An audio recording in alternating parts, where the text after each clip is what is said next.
Hi, welcome to David Realty 360.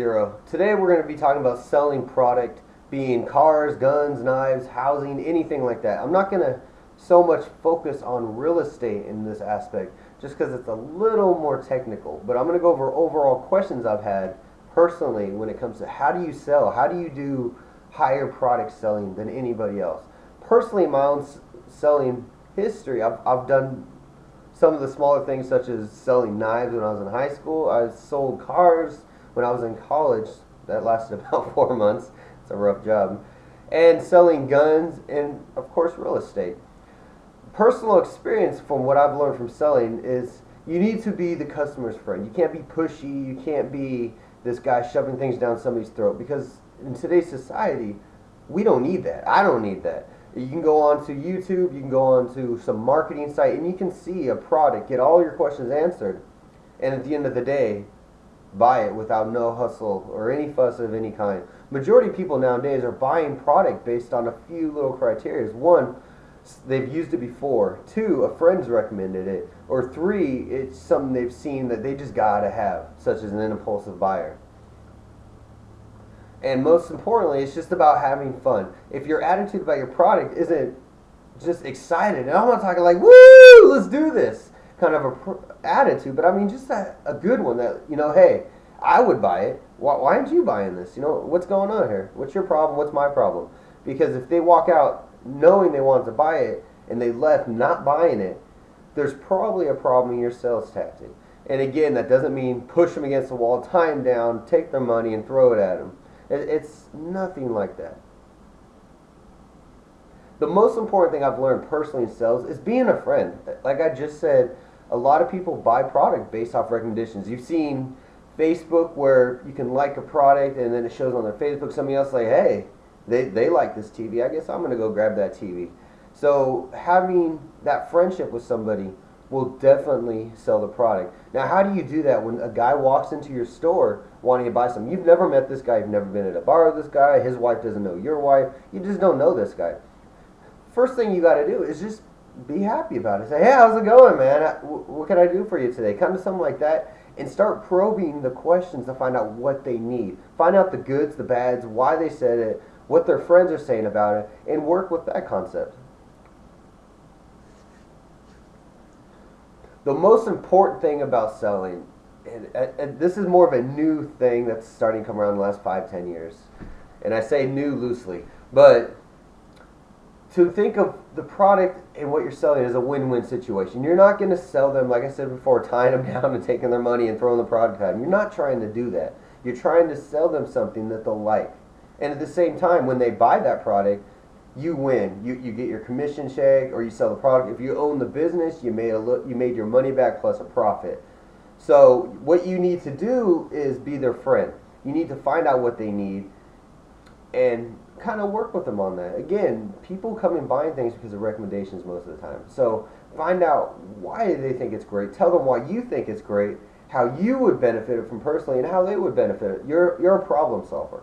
People don't buy products just to put them on the wall. I don't go out and buy a car just so it can sit in the garage, or I don't go out and buy a gun just so I can't protect my family. I buy these products so I can easy out my life and make things more mainstream for me. The main thing, as I said, most people buy from friend recommendations. You want to learn why this customer needs this product. What's going on already? I mean, there could be a lot of things. Let's go back to the car example. Let's say Bob, for example, is married to Jane, and Jane and Bob have 2 kids. They're having a third one. One of the kids is starting school, the other one's starting daycare. So in their original car right now is, say, a Ford F-150, a truck. So it's not too family efficient for them, but they need to get some. So when they come in and say, I need a car, find out why. Oh, that's great. What do you drive right now? Oh, I drive a F-150. What's wrong with the F-150? Is it just giving you problems? Getting old? Not working with the family? And at that point, they're going to tell you, well, we just had our 2 kids. My wife wants to get back into work, and we just need something that we can use that our family will benefit from. And at that point, you're like, that's great. That's great. I'm glad you came in today. I just got this car in here. It's awesome. Has awesome mileage. It's a 4-door. Has all these safety features. And kind of go on to the sell and tell them why this is the problem solver for them. and why it's better than their other car. And but at the same note, I've noticed this with a lot of people: never bash another product to sell another product. Never say A is better than B. Because here's what happens. Let's say at the end of the day, this person ends up walking out buying an SUV, which is pretty much a big truck slash car. And they didn't like the idea of the car. Now, what if you sit there and say, well, trucks, it's too big, it's blah, blah, blah, blah, blah. The car is small, compact, does this and that. What if they say, you know what, I just want to get a four-door truck. What you've done is you've burned every bridge for a truck. And then when you come back, let's say originally said it was too big and it sucks too much gas. Now they're going to, well, I just want to get a bigger truck. And then now you're going to say, oh, okay, yeah, you know, it's great. You can hold your family. It's pretty cheap to maintain. They're going to come back and say, didn't you just say it was bad on mileage, it's too big, it's not going to be convenient, there's nothing, it doesn't have this or that or something compared to the car? At that point, you've burned a bridge. Now you either look extremely stupid to the customer, or you, let's go back. Either A, you look stupid to the customer, B, you're a compulsive car salesman, which nobody wants. I'm sorry, if somebody pushed me onto the sell of something I don't want, I'm not going to buy it. I'll go home and buy it off eBay at that point. You know, he's taught me everything I've needed, and you do not want to be the guy that introduces a product, sells them on it, and they go home and buy it somewhere else. You do not want it to be that person, because at the end of the day, the company that owns this product is making paper. They're getting their money, but you didn't get nothing out of it. You just wasted your time. And that's not what we want to do. That's where we want to keep the win-win.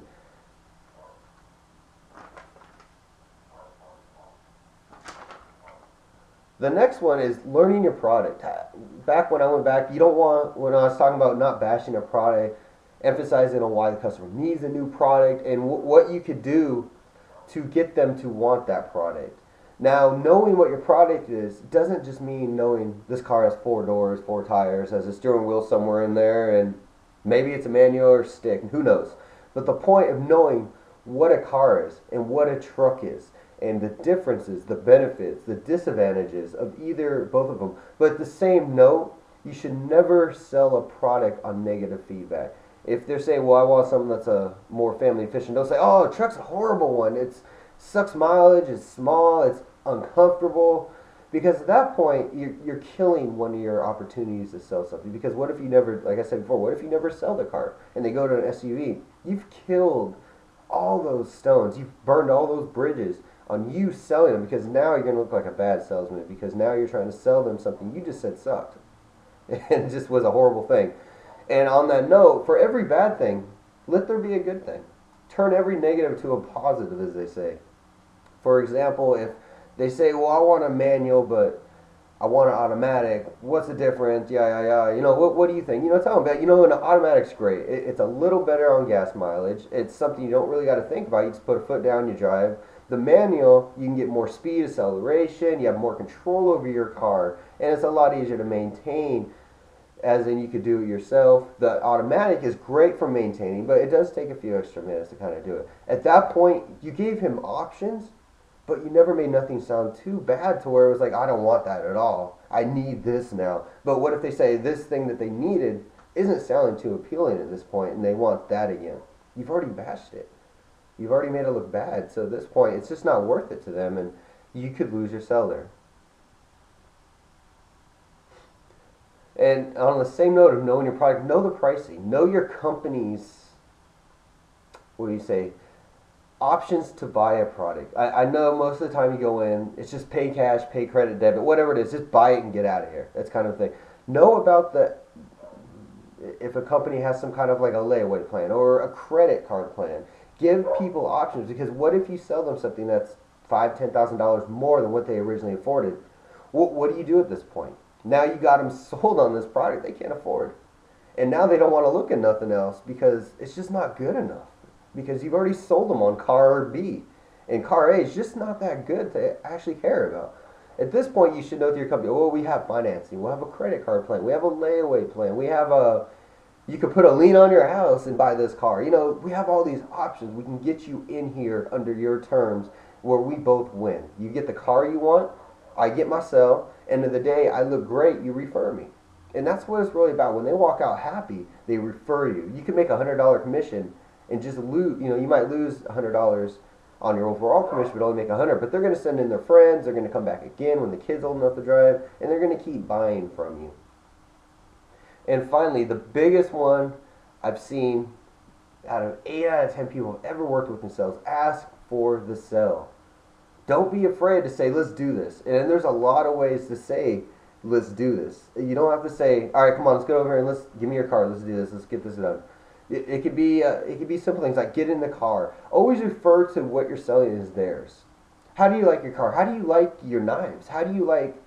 What do you think about your new Beretta? Like, what do you think about this? Because at that point, it's already theirs in their mind.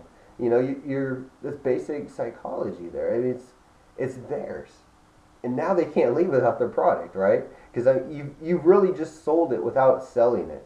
And obviously, once you get to that question, saying, "Let's go ahead and get this signed up. Let's sell this. Let's go check out the financing we talked about earlier, and let's get this going. Let's get you out of here so you can go pick up your family and your new car, and everybody's happy."